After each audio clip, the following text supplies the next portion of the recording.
நீ படிப்பில news paper படிக்க பழக்கம்டா? கொஞ்சம் படிப்பீனா? சரி, நான் படிக்க கேட்கல. அப்போ மதுரை மாட்டுத்தாவணி அருகே குடிபோதையில் மனைவியிடம் முத்தம் கேட்டவர் கைது. மனைவியிடம் முத்தம் கேட்டிருக்கான்.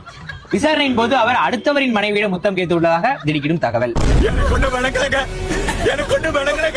மலேசியாவில் நடைபெற்ற ஜல்லிக்கட்டு போட்டியில் முதல் பரிசு வென்ற பெர்சியன் பூனைக்கு வீட்டு மனை அன்பளிப்பு.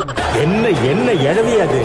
2026 IPL தொடரில் நிச்சயம் வெற்றி பெற வேண்டும் என்று எண்ணி வேறு வழியின்றி அம்பேரை அதிக விலைக்கு ஏலத்தில் எடுத்த RCB அணி.